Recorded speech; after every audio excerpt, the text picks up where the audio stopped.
Hello friends, I am Majid Agarwal and in this class of physics for class 10th ICSE students, we will discuss you all the formulas related to entire course. जैसा कि पता है हम लोग के board exam चल रहे हैं और इस समय हम लोग को जरूरत है कि सभी फॉर्मूले का एक बार रिवीजन कर लें। तो ये वीडियो आप ही के लिए है। इस समय हम लोग देखते हैं इसमें कौन कौन से फॉर्म चैप्टर ऐसे हैं जिनसे रिलेटेड न्यूमेरिकल आ सकते हैं और उनके रिलेटेड फॉर्मूलेस।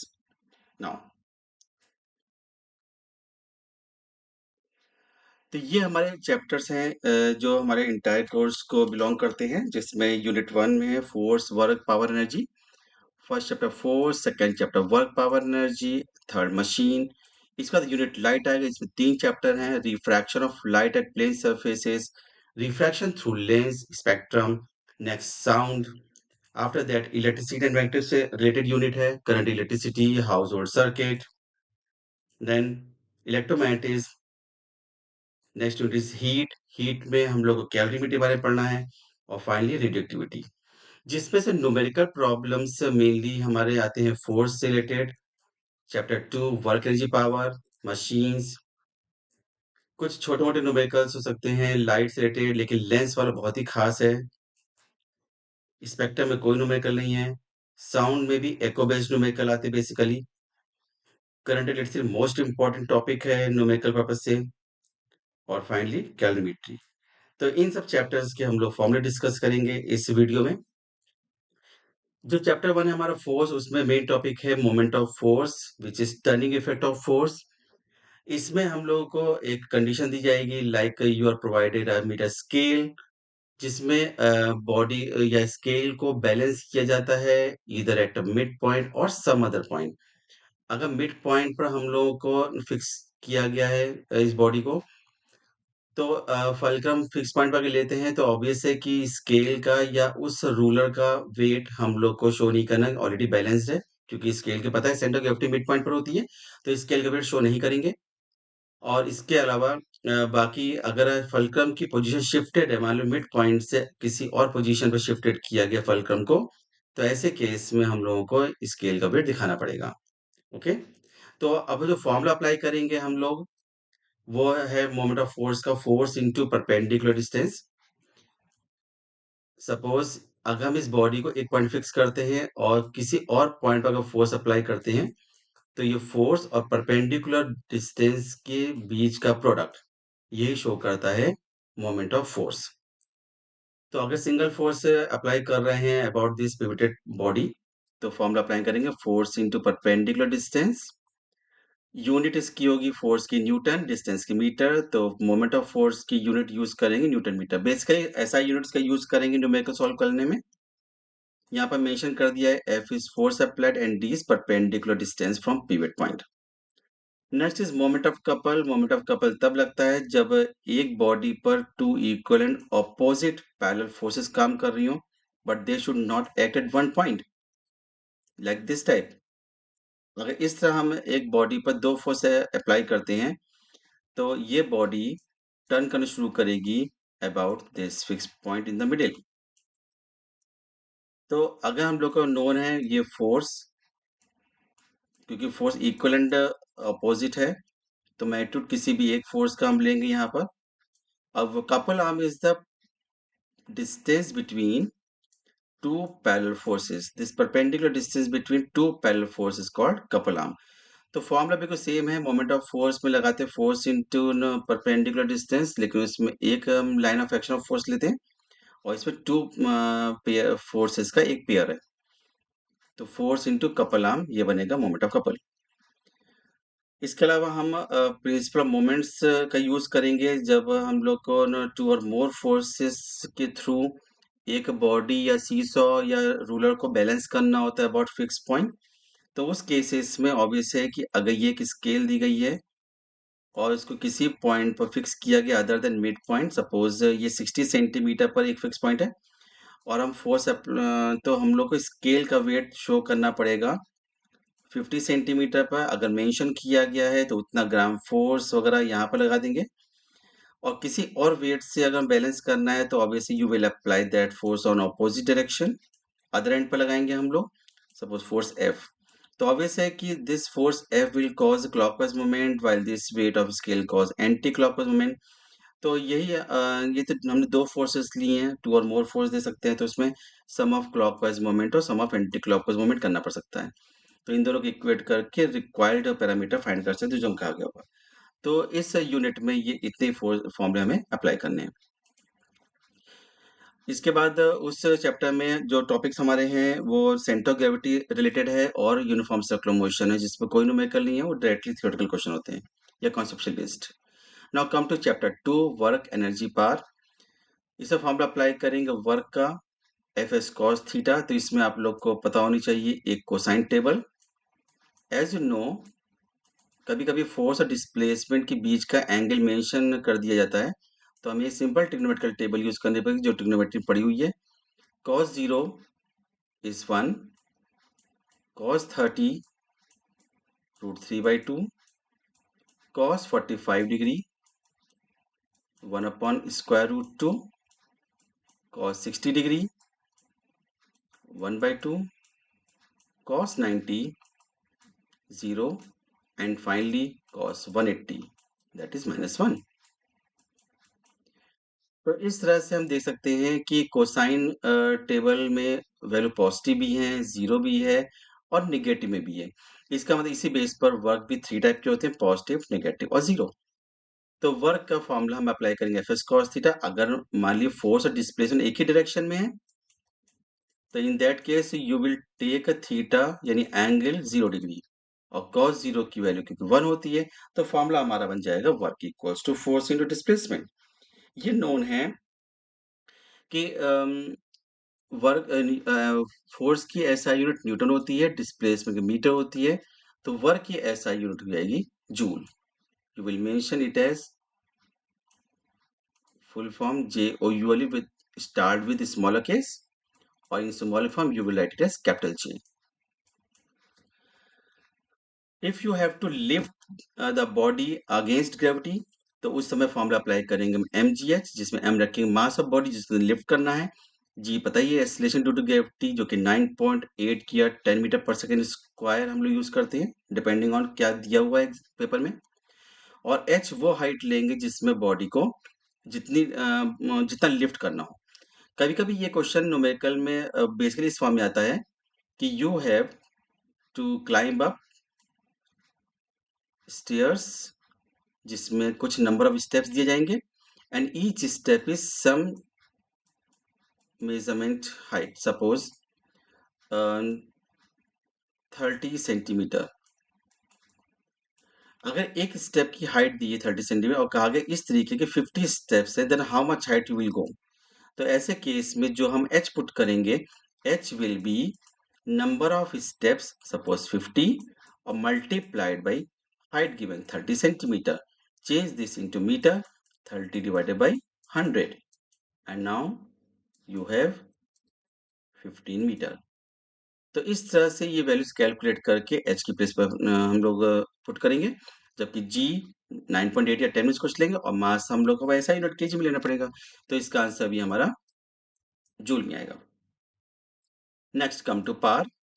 पार का फॉर्मूला होता है ना, power is known as rate of doing work. Rate of doing work मतलब वर्क डिवाइडेड बाय टाइम, कि पर यूनिट टाइम कितना काम कर रहे हैं। तो ऑब्वियसली हमें दो चीजों की जरूरत पड़ेगी, वर्क हम इन दो रिलेशन में किसी से भी निकाल सकते हैं। अगर टाइम पता है कि हमें लिफ्ट करने में या फिर कुछ वर्क करने में अकॉर्डिंग टू फर्स्ट फॉर्मूला कितना टाइम लगा, तो हम पार निकाल सकते हैं वर्क अपॉन टाइम से। या इसका दूसरा रिलेशन होता है force into velocity.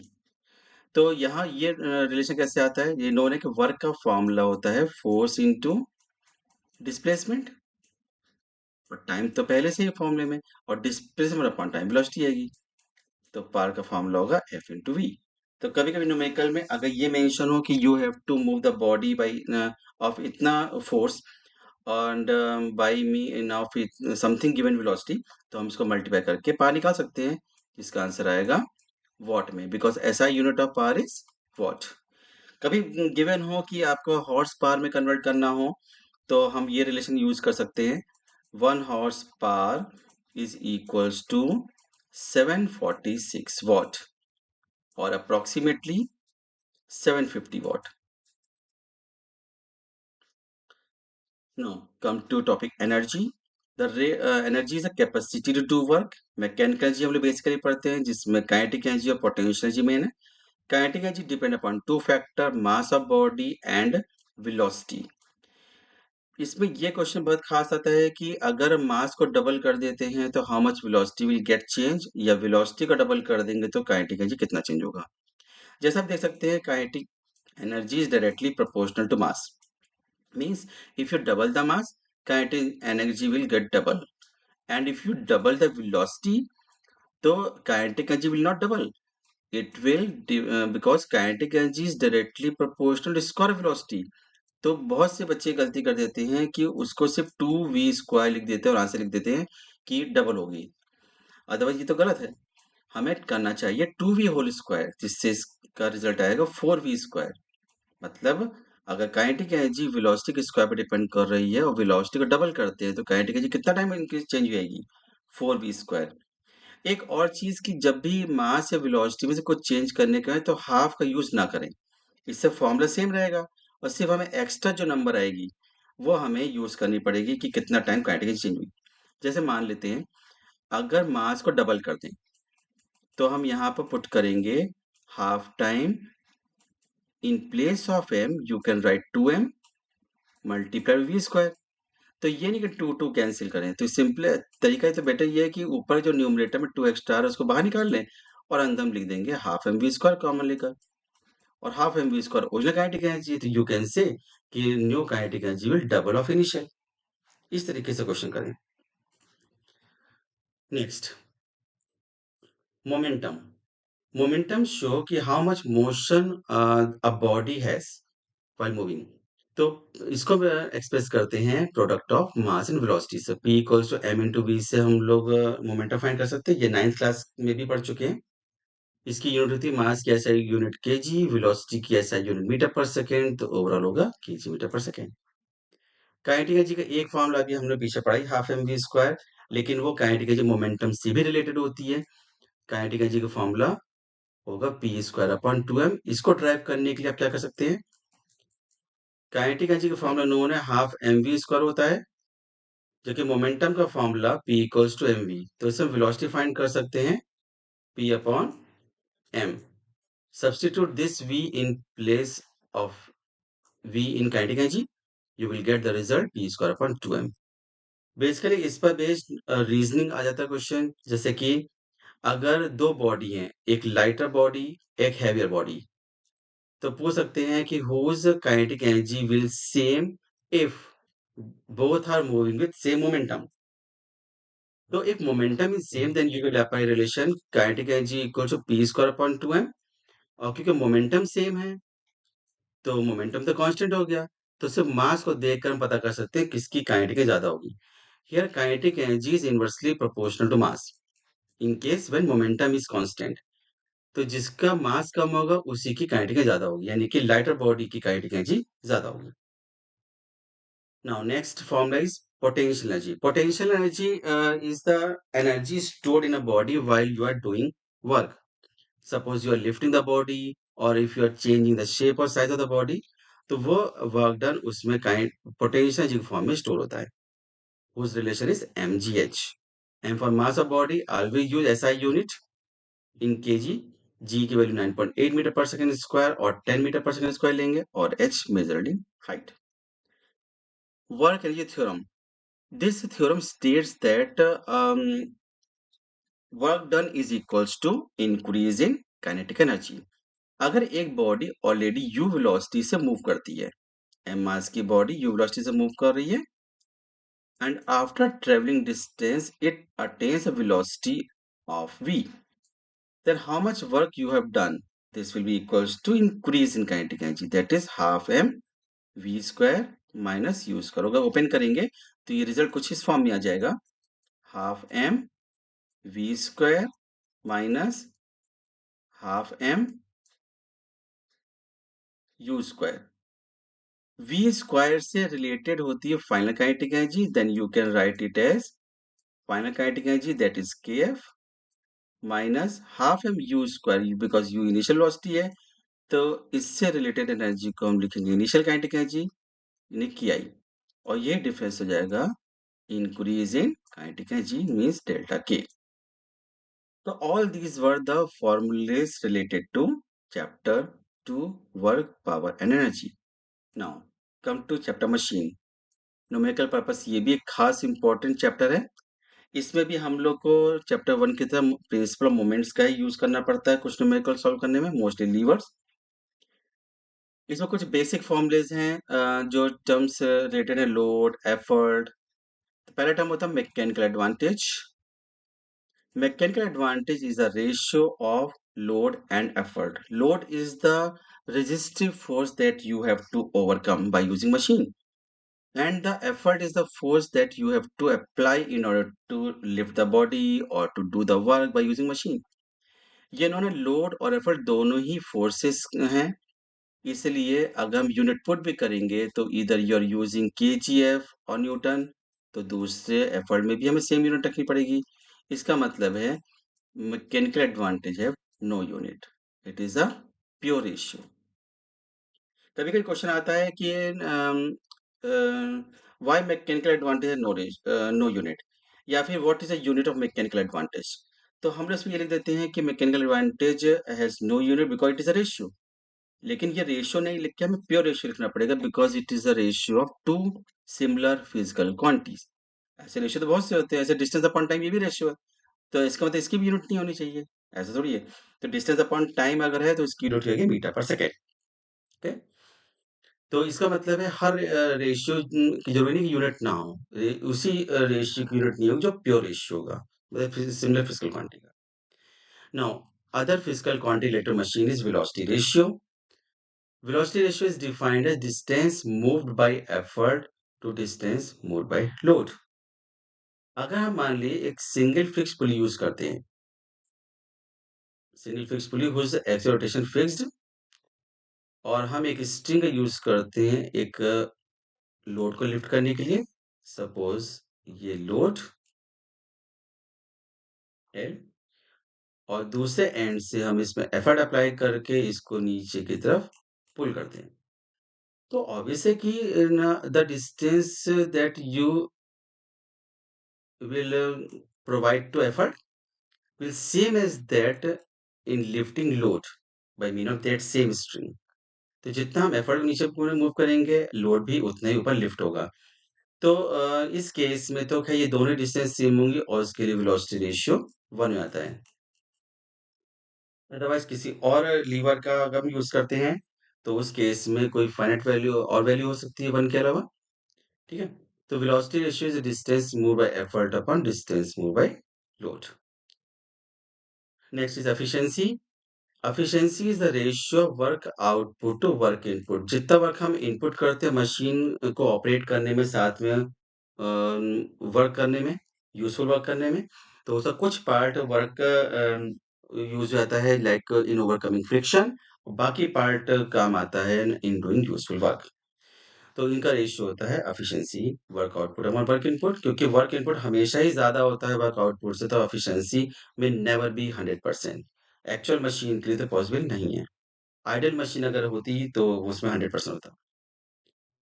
Input work, अब हमने दो टर्म यूज किया, इसका मतलब क्या है? इनपुट वर्क में जो हम लोग फेड कर रहे हैं मशीन में कि उसको ऑपरेट कर सके, तो ऑब्वियसली हम लोग एफर्ट ही उसको डालते हैं। जैसे पता है ना, वर्क का फॉर्मूला पीछे बताया था, फोर्स मल्टीप्लाई बाय डिस्प्लेसमेंट होता है। तो फोर्स की प्लेस पे लिखेंगे एफर्ट और मल्टीप्लाई डिस्प्लेसमेंट जगह पर distance move by effort. Similar output work जो हमें रिजल्ट मिलता है, रिजल्ट ऑब्वियसली लोड का लिफ्ट होना होगा या कोई रेजिस्टिव फोर्स को ओवरकम करना होगा। तो हम लोग फोर्स की प्लेस में लेंगे लोड और multiply distance move by load. दोनों की यूनिट इसमें जूल होगी क्योंकि वर्क है। आइडल मशीन, जैसा ये डिस्कस किया था कि अगर एक्चुअल मशीन होती है तो उसके लिए एफिशिएंसी 100% नहीं होती है, और आइडल मशीन के लिए एफिशिएंसी होती है 100%, क्योंकि उसमें मैकेनिकल एडवांटेज वेलोसिटी से दोनों सेम होते हैं। क्योंकि एक्चुअल मशीन में मैकेनिकल एडवांटेज और वेलोसिटी रेशियो में ये रिलेशन होगा कि M A lesser than V R. एक और पॉइंट ध्यान रखेंगे कि for a given design of machine velocity ratio हमेशा कांस्टेंट होता है। ये कई बार क्वेश्चन बोर्ड्स में आया हुआ है कि which physical quantity remain constant for that for a given design of machine, तो velocity ratio remain constant for a given design machine. Principle of lever, जैसा भी बताया था हमने चैप्टर 1 में, moment of force, principle moments का हमने use किया था, वही मोमेंट ऑफ फोर्स का यूज हमें प्रिंसिपल लीवर में करना पड़ेगा।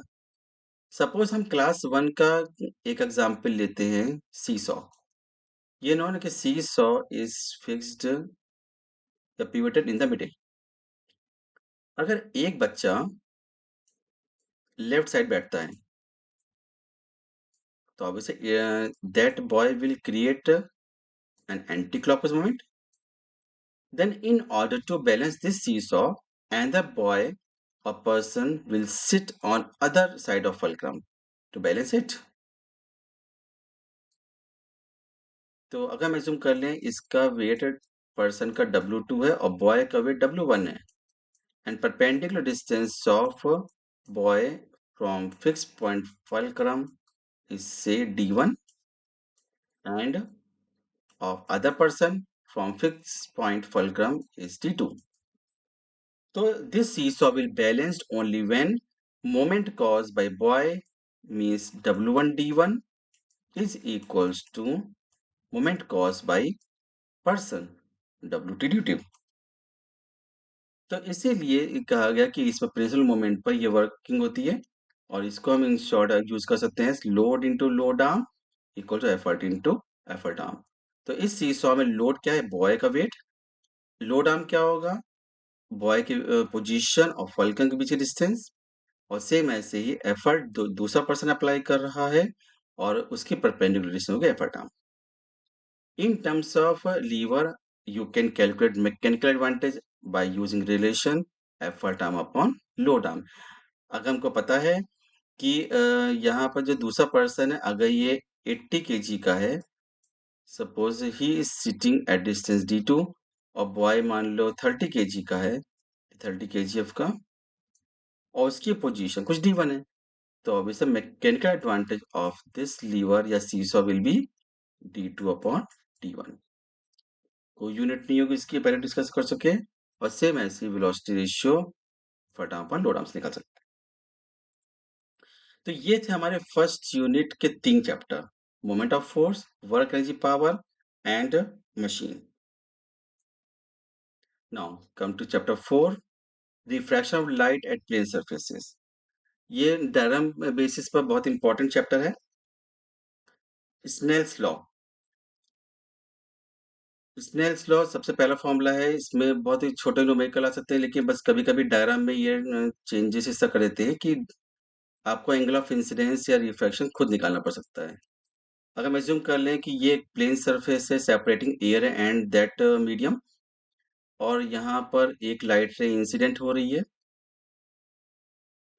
Eight an angle of 30 degree with the surface, and here is refracted ray making an angle of 45 degree with the normal। तो पूछ सकते हैं what is refractive index of this medium. तो ऐसे केस में हम स्नेल्स लॉ अप्लाई करेंगे। स्नेल्स लॉ के अकॉर्डिंग था ना, for a given pair of media the ratio of sine of angle of incidence to sine of angle of refraction is constant.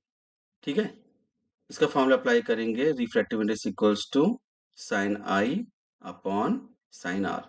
क्योंकि ये भी प्योर रेशियो है, सेम फिजिकल क्वांटिटी रेशियो है, तो it has no unit.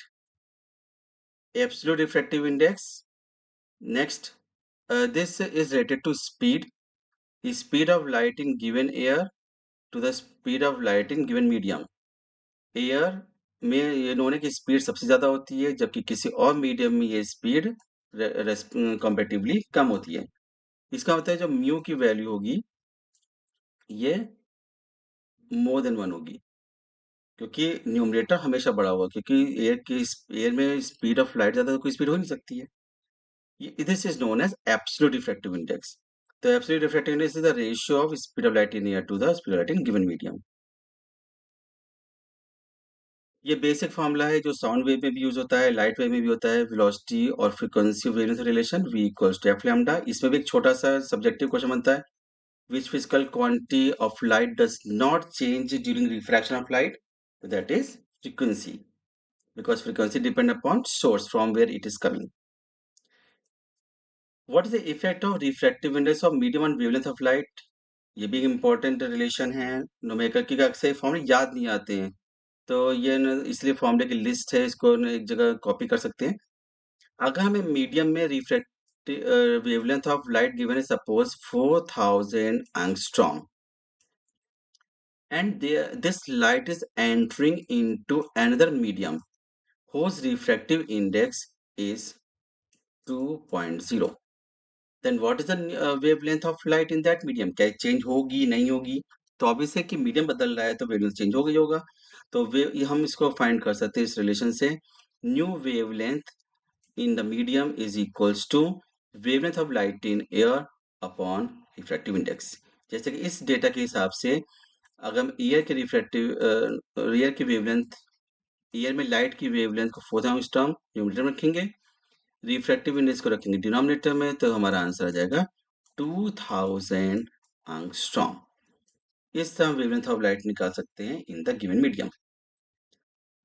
Next, principle of reversibility of light. Reversibility का मतलब क्या होता है? जैसे केमिस्ट्री में तो पढ़ा है कि रिएक्टेंट प्रोडक्ट में कन्वर्ट हो गए, प्रोडक्ट रिएक्टेंट में कन्वर्ट हो गए। रिवर्सिबिलिटी मीन्स कि if you are passing the light from one medium to another medium, then that light may retrace its path। अगर हम इसके रास्ते कोई ऑब्स्ट्रक्शन क्रिएट करते, सपोज हम इस रिफ्रैक्टेड रे के नॉर्मली एक मिरर लगा दें, तो लाइट इसी पाथ से रिट्रेस करके सेम पहले मीडियम में जाएगी। ऐसे केस में रिफ्रैक्टिव इंडेक्स सेकंड मीडियम का with respect to one will be equal to होगा 1 upon refractive index of one with respect to two. इस पर बेस्ड न्यूमेरिकल इस फॉर्म में आ सकता है कि suppose you are provided refractive index of glass with respect to air is 3/2, then what will be refractive index of air if light is passing from glass to air? So by using principle of reversibility, g mu a will be same as 1 upon a mu g। Understood? तो इस formula use करके हम answer निकाल सकते हैं which will be 2/3। Now इस slide का next part है प्रिज्म।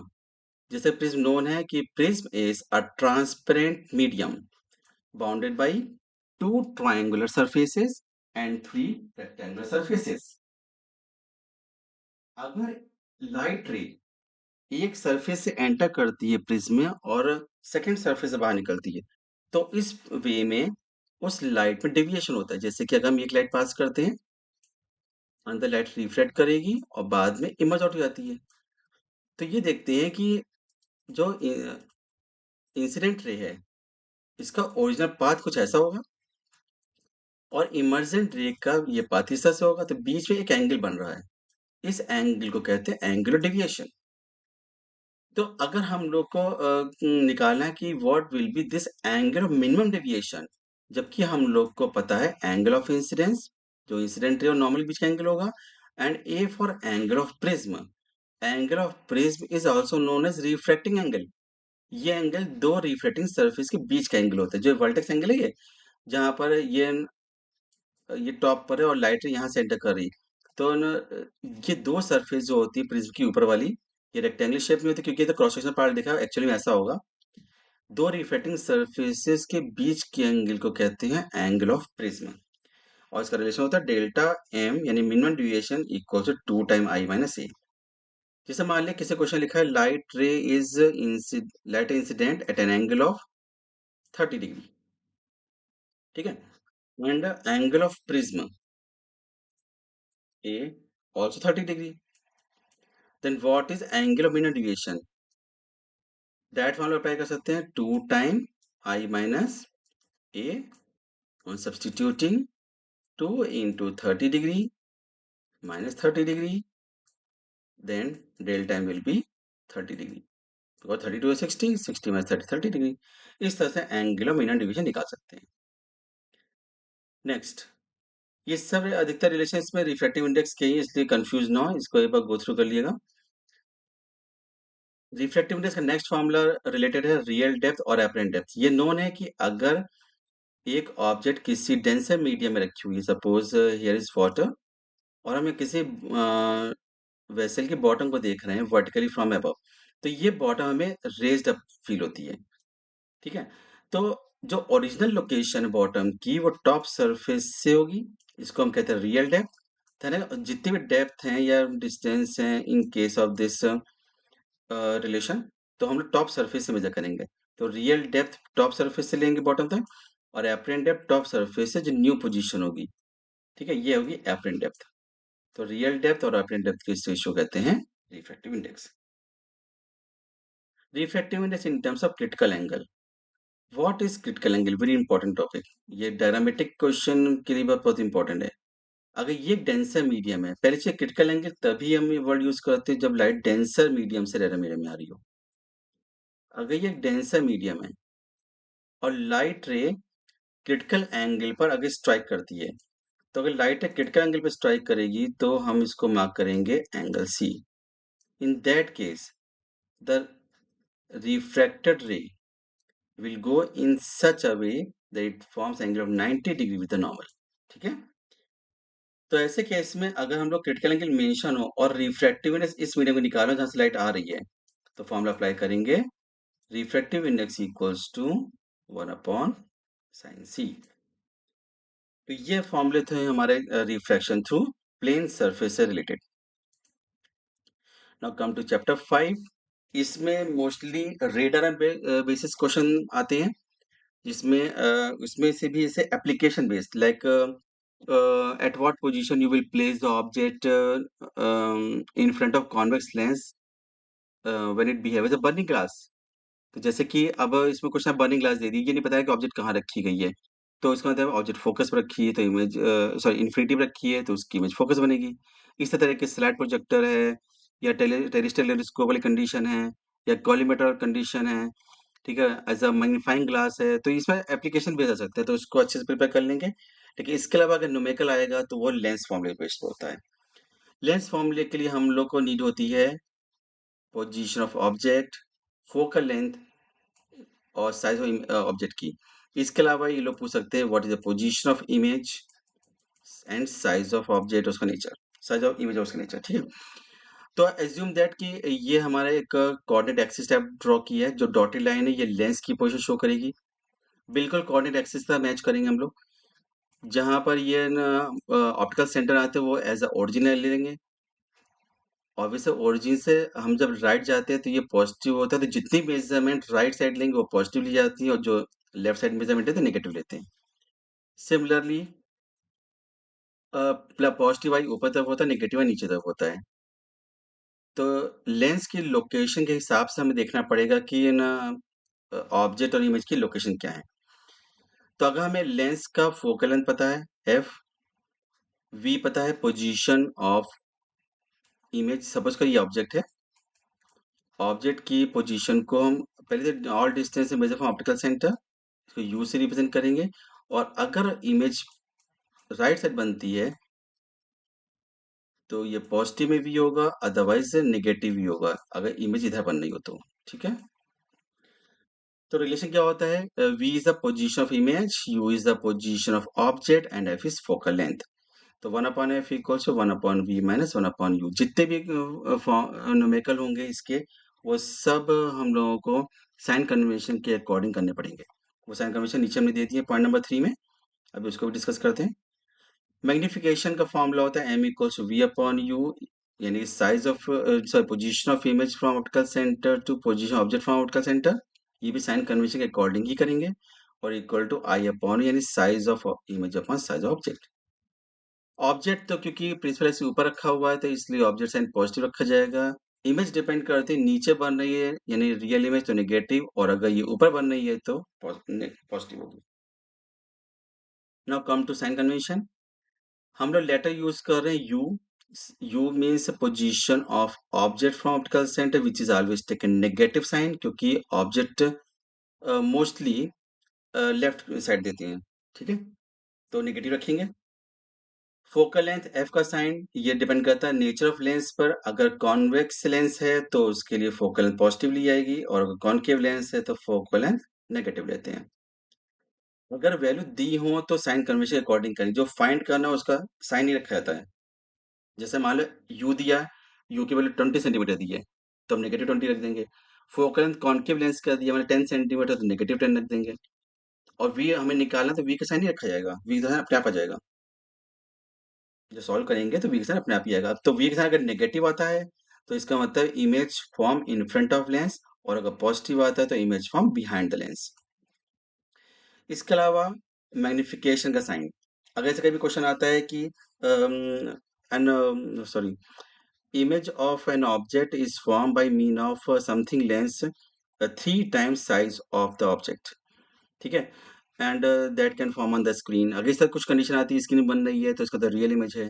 और रियल इमेज पता ही है कि हमेशा इन्वर्टेड होती है। तो इन्वर्टेड इमेज मतलब नीचे बनेगी, तो उसके लिए मैग्निफिकेशन साइन माइनस मिलेंगे। तो ध्यान रखें, रियल इमेज के लिए मैग्निफिकेशन साइन नेगेटिव होता है, और वर्चुअल इमेज के लिए ये चीज पॉजिटिव होती है। Now comes to last relation of this chapter, power of lens. Power is the reciprocal of focal length. This focal length should be in meter.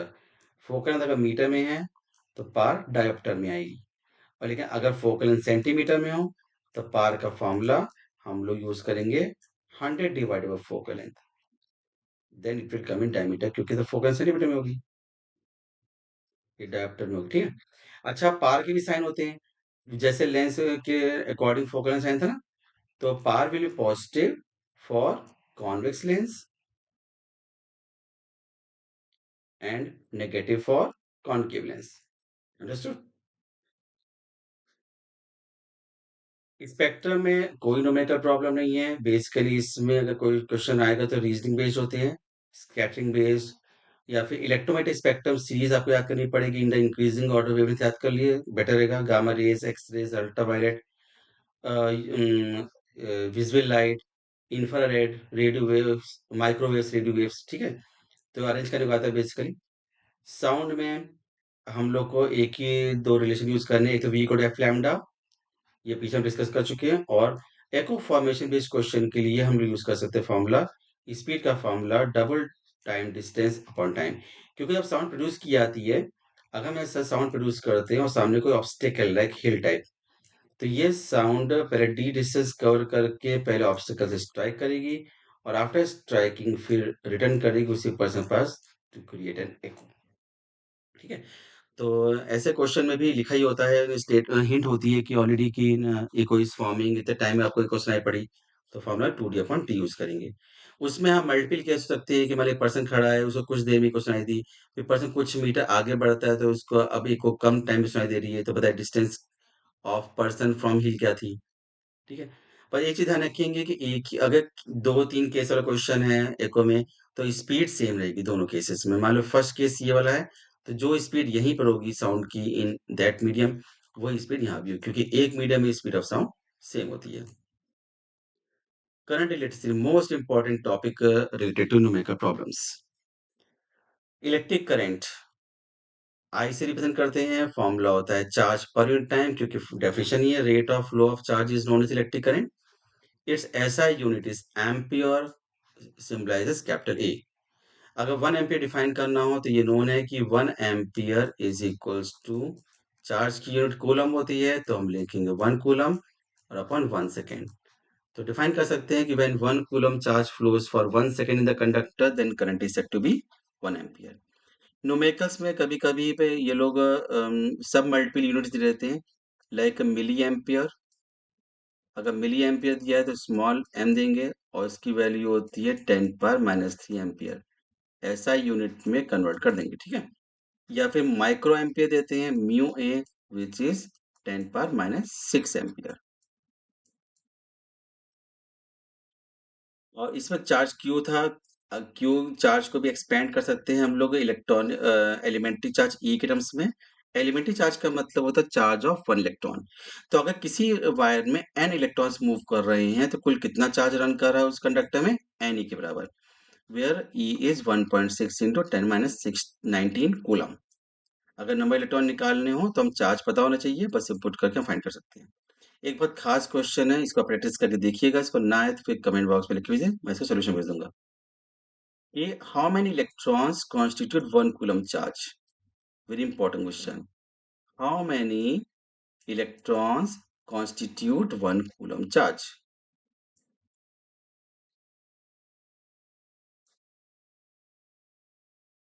1 coulomb charge. तो हमें करना कुछ नहीं, सिर्फ Q इक्वल टू यानी formula apply करना है। Q की प्लेस पर 1 लिखेंगे क्योंकि 1 कूलम दिया है।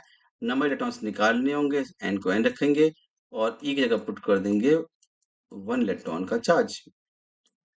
और जब हम इसको शिफ्ट करेंगे अपॉन में 1 की साइड, तो हमारा फाइनल आंसर आ जाएगा जो कि होता है 6.25 × 10^18 electrons. Now come to electric potential and potential difference. किसी भी वायर में इलेक्ट्रिक करंट फ्लो तभी होती है जब उसके दो एंड्स के बीच में कुछ पोटेंशियल डिफरेंस हो, यानी इलेक्ट्रॉन्स के नंबर का डिफरेंस और साथ में सर्किट क्लोज्ड हो, अदरवाइज पोटेंशियल डिफरेंस होता ही है। तो पोटेंशियल डिफरेंस को डिफाइन करते हैं वर्क डन अपॉन चार्ज से। जैसे मान ले एक क्लोज सर्किट के ये 2 पॉइंट हैं और एक पॉजिटिव चार्ज को हमें एक पॉइंट ए से एक दूसरे पॉइंट बी तक लेके आना है। तो इस प्रोसेस में कुल कितना वर्क करना पड़ा in moving that charge Q, ये होता है इलेक्ट्रिक पोटेंशियल या potential difference. Ohm's law. Ohm's law ये रिलेट करता है कि अगर टेम्परेचर कांस्टेंट है तो in that case current flowing in the conductor is directly proportional to potential difference, और you can say potential difference directly proportional to current. जैसे मान ली एक कंडक्टर में 2 वोल्ट की 1.5 वोल्ट की बैटरी लगी है, तो उससे कुछ करंट प्रोड्यूस होगी। लेकिन अगर हम 2 वोल्ट की जगह पर 6 वोल्ट की बैटरी लगा दें तो ऑब्वियसली करंट ज्यादा प्रोड्यूस होने लगेगी। मतलब more the potential difference more the current. तो जब प्रोपोर्शनल मार्क हम हटाते हैं तो एक कांस्टेंट पुट करना पड़ता है और ये कांस्टेंट पुट करते हैं यहाँ पर R, which is called resistance of the conductor। तो ओम्स लॉ में जब कांस्टेंट टेम्परेचर रखा गया है तो इसीलिए कि एम है रेजिस्टेंस कांस्टेंट रहे, नहीं तो कंडक्टर का रेजिस्टेंस टेम्परेचर के चेंज होने से चेंज होता है, फिर वो कांस्टेंट ही रहेगा यार। Now factor basis resistance conductor का फॉर्मूला, क्या चेंज करने से रेजिस्टेंस बदल जाता है, मेन रेजिस्टेंस होता क्यों है, ऐसी क्या वजह है जिसमें रेजिस्टेंस क्रिएट हुआ। रेजिस्टेंस मतलब रुकावट हो गई, तो जो करंट के पाथ में ऑब्स्ट्रक्शन क्रिएट करे वो रेजिस्टेंस है। तो अगर मान लो हमारे पास एक वायर ए बी है, ठीक है, अगर हम बात इलेक्ट्रॉन करते हैं, इलेक्ट्रॉन मान लो ए से बी तक जा रहा है तो उसको कुछ ऑब्स्ट्रक्शन फेस करना पड़ेगा। लेकिन अगर हम इसमें वायर इतना बार और हम बढ़ा दें, मतलब एडिशन जोड़ दिया, तो ऑब्वियस है कि इस वायर इलेक्ट्रॉन को अब इतनी डिस्टेंस फेस करनी पड़ेगी। तो लेंथ बढ़ने के साथ साथ ऑब्स्ट्रक्शन बढ़ जाएगा और रेजिस्टेंस भी इंक्रीज हो जाएगा। लेकिन अगर हम वायर को डबल ओवर इटसेल्फ कर दें तो लेंथ तो हमारी कम हो गई और उसी के अपोजिट जो वायर की थिकनेस वो बढ़ जाएगी। ठीक है, तो थिकनेस बढ़ने से क्या होगा कि उसमें ये एरिया क्रॉस सेक्शन बढ़ गया, तो इलेक्ट्रॉन को ज्यादा रूम मिल जाएगा मूव करने के लिए और उसका रेजिस्टेंस कम हो जाएगा। तो इन बेसिस पर आर लेंथ के तो डायरेक्टली प्रोपोर्शनल है, लेकिन एरिया क्रॉस सेक्शन इनवर्सली होता है। तो जब प्रोपोर्शनल में घटाते हैं तो इसमें भी कांस्टेंट पुट करते हैं rho. This symbol rho is known as specific resistance. उसी स्पेशल रेजिस्टेंस के रेसिप्रोकल को कंडक्टिविटी कहते हैं, यानी किसी कंडक्टर की स्पेशल रेजिस्टेंस जितनी कम होगी उसकी कंडक्टिविटी उतनी ही ज्यादा होगी। ये नोन है कि आर का फॉर्मूला था रो एल अपॉन ए, इस हिसाब से रो का फॉर्मूला होगा आर ए अपॉन एल। ये हम इसलिए कर रहे हैं जिससे हम यूनिट एक्सप्रेस कर पाए। रेजिस्टेंस की यूनिट ओम होती है, area cross section metre square, जबकि लेंथ मीटर में होता है। तो अगर मीटर मीटर कैंसिल कर दे तो इसका आंसर आएगा ओम मीटर। तो ये तो हो गई रो की यूनिट। और यहाँ पर हमने लिखा है सिग्मा, ये जो सिग्मा बोलते हैं इस सिंबल को, जो रिप्रेजेंट कंडक्टिविटी कर रहा है। तो यहाँ रो की यूनिट होगी ओम मीटर, तो 1 अपॉन ओम मीटर लिखने मतलब ये बन जाएगा ohm inverse metre inverse.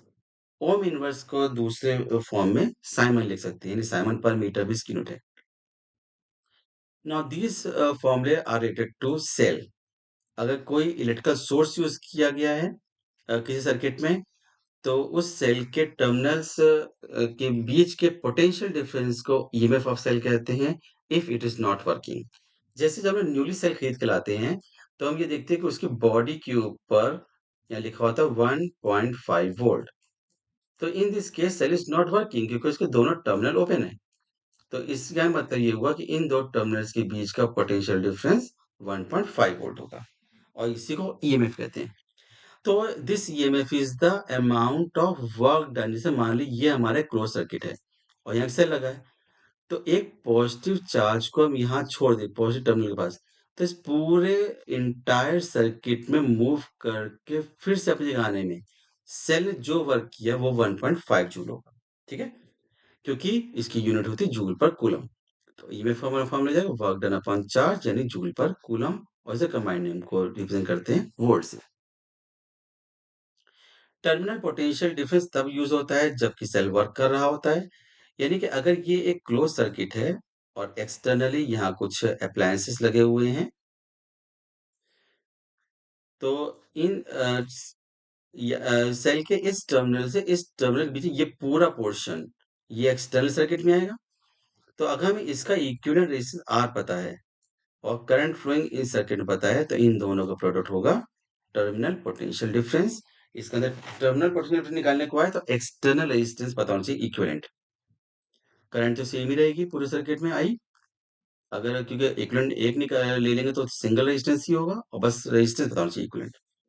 Potential drop, ये ड्रॉप होता है इंटरनल रेजिस्टेंस की वजह से, इसीलिए हम इसको या तो टोटल ईएमएफ में से एक्सटर्नल यानी टर्मिनल पोटेंशियल में माइनस करके निकालेंगे, या फिर आई multiply by internal resistance.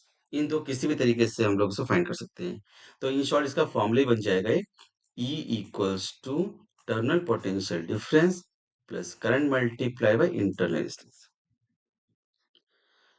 Now अगर एक से ज्यादा रेजिस्टेंस दिए, जैसे कि हमने ये एक रेजिस्टेंस लगाया है, इसके बगैर दूसरा रेजिस्टेंस लगाया है, इसके बगैर तीसरा रेजिस्टेंस लगाया है, यानी वन आफ्टर द अदर, तो ये कॉम्बिनेशन होता है सीरीज कॉम्बिनेशन।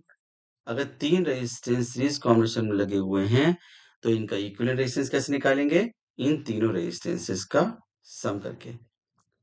अगर पैरेलल कॉम्बिनेशन होगा, तो ऑब्वियसली पैरेलल कॉम्बिनेशन में सभी रेजिस्टेंसेस के फर्स्ट एंड ये सब एक साथ जुड़ेंगे बैटरी के पॉजिटिव से, और सभी के नेगेटिव एंड एक साथ नेगेटिव टर्मिनल जोड़ देंगे।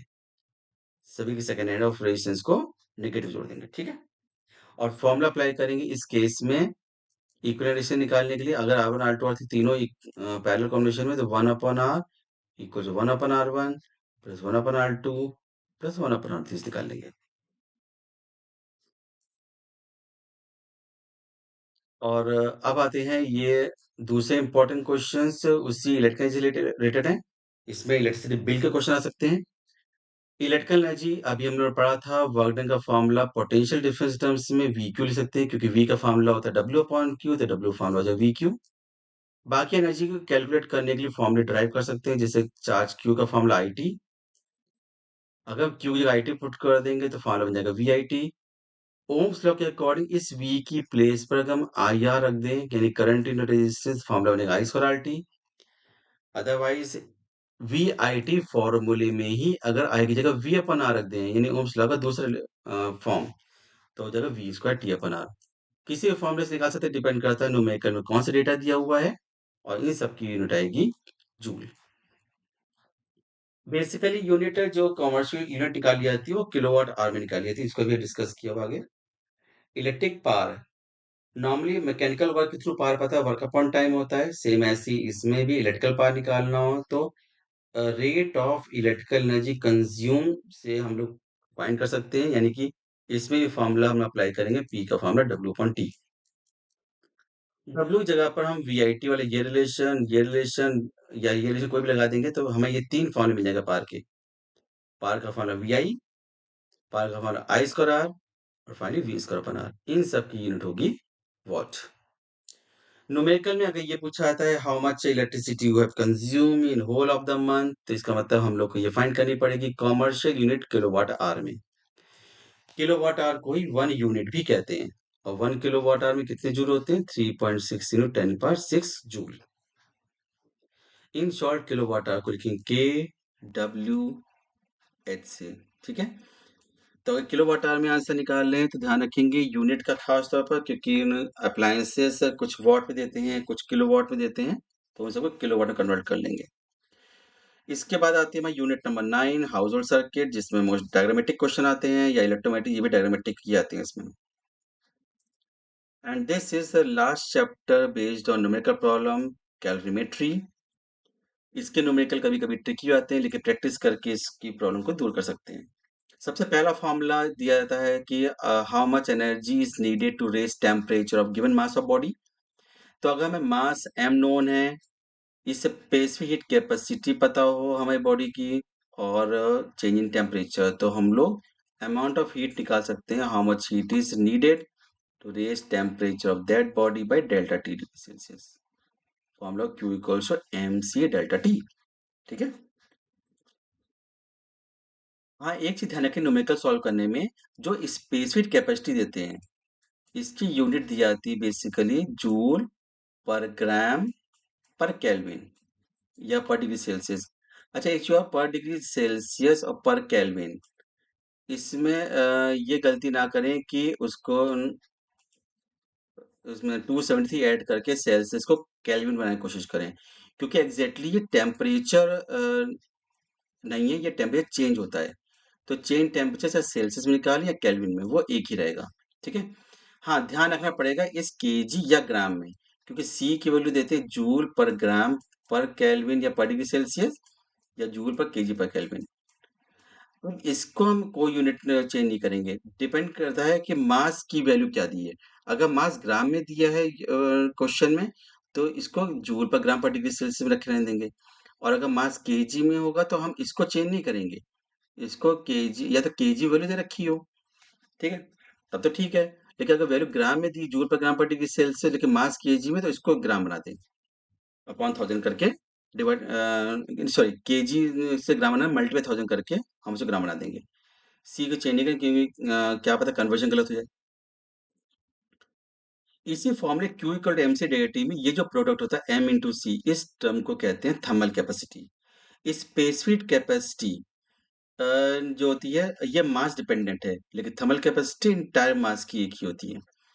तो thermal capacity is defined as the product of mass and specific capacity, या फिर amount of heat energy required to raise temperature by 1 kelvin, Q upon delta T. ध्यान रखें डेल्टा टी कंफ्यूज ना हो, ये टेम्परेचर चेंज है, ये time नहीं है, और इसलिए इसकी यूनिट होती है जूल पर केल्विन। दो फॉर्मूले यूज कर सकते हैं आप लोग, डिपेंड करता है न्यूमेरिकल में कौन कौन सा डेटा दिया है। न्यूमेरिकल में अगर मास दिया है, इस स्पेसिफिक हीट कैपेसिटी दी है, तो इनका प्रोडक्ट होगा थर्मल कैपेसिटी। अदरवाइज चार्ज दिया, सॉरी चार्ज नहीं, अमाउंट ऑफ हीट दी गई हो जूल में, और टेम्परेचर चेंज दिया गया हो, मास की नीड नहीं है यहाँ पर, तो हम लोग क्यू अपॉन डेल्टा टी से भी थर्मल कैपेसिटी या हीट कैपेसिटी निकाल सकते हैं। इसके अलावा प्रिंसिपल मिक्सचर, मोस्टली ये क्वेश्चन यूज करना पड़ सकता है, मतलब ये रिलेशन यूज करना पड़ेगा कि एक कंटेनर है लाइक कैलोरीमीटर टाइप, और उसमें कोई लिक्विड दिया गया है, कोल्ड लिक्विड, उसमें एक हॉट मेटल प्लेट डाल दी गई है, तो obviously hot body lose heat and cold body gain heat. तो उस बेस पर हम लोग लॉ ऑफ कंजर्वेशन एनर्जी को ओबे करेंगे, और उसके according heat loss equal to heat gain करके रिलेशन निकाल सकते हैं। हीट लॉस हीट गेन फॉर्मूले मोस्टली हम एमसी रेटी लगाते हैं, या फिर अगर स्टेट चेंज हो रही होगी, heat required to change the state of a substance, तो formula Q equals to M L apply करते हैं। एमएल में हम तो पता है मास ऑफ द बॉडी, और एल होती है लेटेंट हीट। लेटेंट हीट वाला टर्म तभी यूज करेंगे जबकि एक बॉडी को फिजिकल स्टेट को चेंज किया जा रहा हो, लाइक सॉलिड स्टेट से लिक्विड स्टेट, या फिर लिक्विड स्टेट से गैसेज स्टेट यानी वेपर फॉर्म। तो उसमें अगर सॉलिड से लिक्विड यानी मेल्ट कर रहे हैं, तो latent heat of fusion of ice लगाते हैं, अगर आइस दी गई हो तो इसकी वैल्यू होती है लगभग 336 जूल पर ग्राम। तो इस तरह से हम लोग ये सब फॉर्मूले अप्लाई कर सकते हैं। ये सब बेसिक फॉर्मूले थे, आपको समझ वीडियो देने का एम यही था कि सब फॉर्मूले का रिवीजन लिया है, क्योंकि प्रैक्टिस इस समय तक हो चुकी है, बस लास्ट में फॉर्मूले कंफ्यूजन ना हो। तो आप लोग एक बार फॉर्मूले का रिवीजन कर लें, आपके लिए ये वीडियो बहुत ही इम्पोर्टेंट होगी। ठीक है। अगर आपकी वीडियो पसंद आई हो तो इसे लाइक करें, सब्सक्राइब करें, और ज़्यादा से ज़्यादा लोगों में शेयर करें, क्योंकि बोर्ड एग्जाम चल रहे हैं और इस समय कोई गलती नहीं होनी चाहिए। Okay, bye, thank you.